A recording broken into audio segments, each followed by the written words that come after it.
আমিনুলকে যেইভাবে অত্যাচার করা হয়েছে তখন কি আপনারা প্রশ্ন করেছিলেন? আমিনুলকে তো জেলে ভরা হয়েছে। শুধু বলছি সাকিব ভাই মানুষ হয়ে একটু আপনার ভয়েসটা মানুষের দরকার। সাকিবকে আল্লাহ তাআলা নৈতিকতা ছাড়া সবকিছু দিয়েছেন। যেখানে সাকিবের মতো জুয়ারিরা আছে, নেটওয়ার্ক নাই। আজকে আমাদের প্রসঙ্গ সাকিব আল হাসান।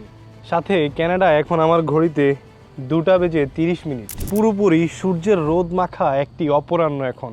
আচ্ছা, আমি কি কোনোভাবে অস্বীকার করতে পারবো বাইরে এখন খুটখুটে অন্ধকার? অনেক বেশি অন্ধকারাচ্ছন্ন সময় এখন? নিশ্চয়ই না, তাই না? ঠিক সেম ভাবে সাকিব আল হাসানের যে অর্জন, এটা ঠিক দিনের আলোর মতো বা দুপুরের এই রোদের মতোই স্বচ্ছ পরিষ্কার। ঠিক তেমনি ব্যক্তি সাকিব আল হাসান রাতের অন্ধকারের মতোই নিমজ্জিত একজন মানুষ। ওকে, ফর এক্সাম্পল, সাকিব আল হাসান যদি নারায়ণগঞ্জের 7 খুন মার্ডারের একজন ব্যক্তি হয়ে থাকে, একজন আসামি হয়ে থাকে, তবে কি কেউ কি তখন বলবে যে সাকিব আল হাসান টি-20-তে সবচেয়ে বেশি উইকেট শিকারী, তাকে মাফ করে দেওয়া হোক? নিশ্চয়ই আনসার লিগ বা রিক্সা লিগ ব্যতীত এই কথা কেউ বলবে না। তবে খুব রিসেন্টলি মুশফিক ভাই, মমিন ভাই, এনামুল হক, এই সকল ক্রিকেটাররা সাকিব আল হাসানের যেভাবে পক্ষ নেয় এবং শান্তকেও ক্রিকেট ম্যাচ শেষে সাকিবের কথা বলতে শোনা যায়, সবাই আসলে Shakib Al Hasan as a cricketer কেমন সেই কথাই বলছে। বাট কেউই সাকিব আল হাসান ব্যক্তিগতভাবে মানুষ কিরকম সে কথা কোনো ক্রিকেটারই কখনো উল্লেখ করে না। সাকিবের নামে যে মিথ্যা মামলা দেওয়া হয়েছে, সাংবিধানিকভাবে যে কেউই মামলা দাখিল করার অধিকার এবং স্বাধীনতা রাখে।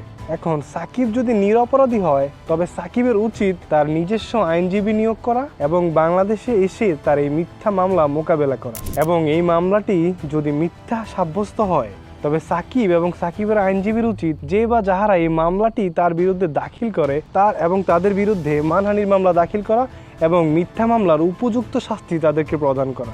Again come to the point, honestly Shakib এটা করবে না, কারণ সাকিবের যে লেকিংসটা রয়েছে সেটা হচ্ছে সৎ সাহস। কারণ সে জানে তার কৃতকর্ম।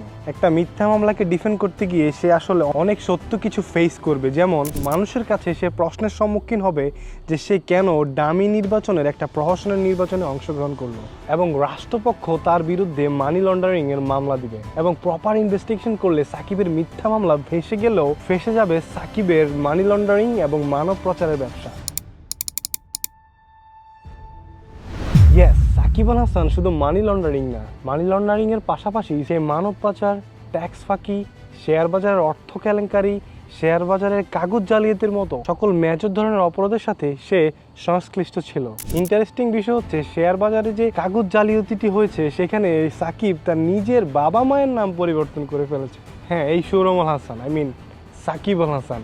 তবে আমার চোখে এই ডামি এমপি সবচেয়ে গুরুতর যে জালিয়াতিটি করে সেটি হচ্ছে সে একজন ডুয়েল সিটিজেন হয়ে আমেরিকার পাসপোর্টধারী হয়েও সে বাংলাদেশে এমপি নির্বাচন করে, যেটা বাংলাদেশের সাংবিধানিকভাবে সম্পূর্ণভাবে অবৈধ এবং অপরাধযোগ্য একটি অপরাধ। কারণ সাকিব আল হাসান তার ওয়াইফের সূত্রে সে আমেরিকার পাসপোর্ট হোল্ড করে, কিন্তু সে তা গোপন করেছে। প্রপার ইনভেস্টিগেশন করলে এই সমস্ত সকল অপরাধগুলো এক এক করে বেরিয়ে আসবে। যদিও অপরাধবোধ সাকিব আল হাসানের কি আছে?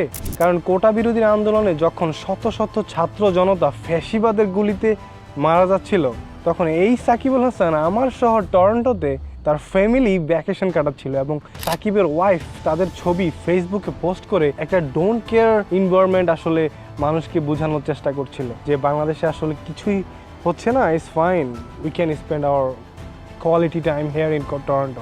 Shakib Al Hasan confirm investigation for proof সহ সাকিব আল হাসান একজন চোর হইতে পারে, একজন বাটপার হইতে পারে, একজন ম্যাচ ফিক্সার হইতে পারে, একজন শেয়ার মার্কেটের ম্যানিপুলেটর হইতে পারে, উনি বাইরে টাকা পাচার করতে পারে, গোল পাচার করতে, সব করতে পারে সাকিব আল হাসান। কিন্তু সাকিব আল হাসান মার্ডারার হইতে পারে না, এটা আমি নিজে সালমান মুক্তিদিরও মানি। ও okay, it's Shakib Al Hasan, right? ওনার জন্য 7 খুনও মাপ। What a double face people you guys are. এবং কোটা আন্দোলনের সময় যখন হাজার হাজার মানুষ বাংলাদেশে আহত নিহত হচ্ছিল, তখন টরন্টোতে সে গ্লোবাল টি-20 যখন খেলছিল, তখন বাংলাদেশের একজন দর্শক তাকে প্রটেস্ট করে এবং প্রতি উত্তরে সে বলে যে আপনি বাংলাদেশের জন্য কি করছেন। তাদের ভিতরে একটা ছোট্ট কনভারসেশন হয়, এবং কনভারসেশন শেষে সাকিব যখন অপমানিত বোধ করে, তখন সিকিউরিটি গার্ডকে সে বলে যে ওকে কিছু করতে পারবেন না।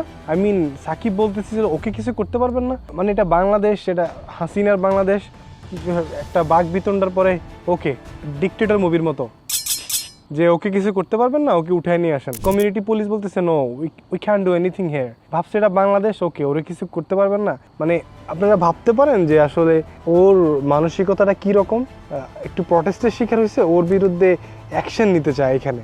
This is not a Bangladesh. So আসলে সাকিবের ব্যাপারে আমার একটা প্রপার ইনভেস্টিগেশন আছে, আপনি চাইলে কমেন্ট বক্সে আরেকটা ভিডিও আছে সেটা দেখতে পারেন। So end of the day আমি একটা কথাই বলতে চাই, সেটা হচ্ছে সাকিবের নামে যে মিথ্যা মামলা দেওয়া হয়েছে সেটা প্রত্যাহার হোক, এবং সাকিবের নামে রাষ্ট্রপক্ষ থেকে সত্য মামলা দেওয়া হোক, প্রমাণ হোক নতুন বাংলাদেশে আইনের ঊর্ধ্বে কেউই নয়, হোক সেটা সাকিব আল হাসান, আমি, আপনি, যে কেউ, সাকিবের নামে সত্য মামলা দেওয়া হোক। Sign out today, take care.